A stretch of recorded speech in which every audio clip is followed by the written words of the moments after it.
Taiwan's military spotted 35 Chinese warplanes and 15 Navy ships around the country in the last 24 hours. China regularly conducts exercises near Taiwan as a way to test the country's defenses. 23 of those planes entered Taiwan's Air Defense Identification Zone, or ADIZ. Now, this zone does not belong to Taiwan, but it is used by the military here for defensive purposes. 16 fighter jets, 3 recon planes, and a helicopter entered the zone. 2 drones were also spotted in the ADIZ, with one circling the main island of Taiwan.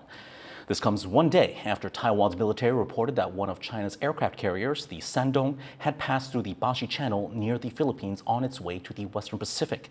Taiwan's military says it has deployed missile defense systems and is monitoring the situation.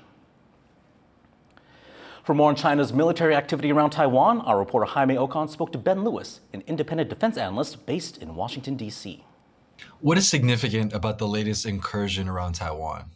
Well, it's interesting. We had our 5th circumnavigation flight by a PLA unmanned aerial vehicle around Taiwan, going back to a few months ago when they first started. And it's similar to what we've seen before, but they're very uncommon as these kinds of activities go. And so this is the largest single day total so far in October.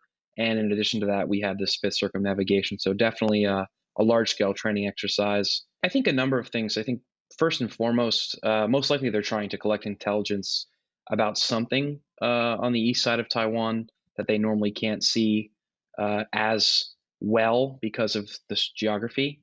And second, I think, kind of with all PLA activity around Taiwan, the goal is normalization.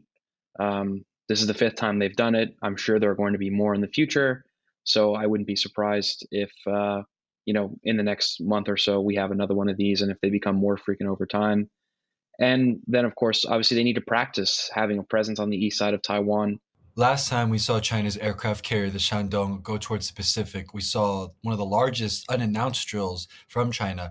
Is this a potential second round of these drills? It's a little too early to say. I think it's definitely possible. When the MND put out its early report on ADA's activity, that actually was released before they were talked about the Shandong transiting the Bashi Channel. So I think that it's definitely possible. It's a little too early to call, but as we saw in September, the PLA undertook its largest ever carrier exercises in the Western Pacific, and they never announced it publicly. So given the political considerations, the election obviously is in January.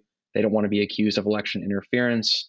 I think it's possible, if not likely, that they're not going to announce if they're doing another large-scale drill again. I think, one of the considerations that has to be made about this time of year specifically and PLA activities is that this is good weather. So they have to practice when the weather is good, or else they're not going to be able to practice, and they need the practice.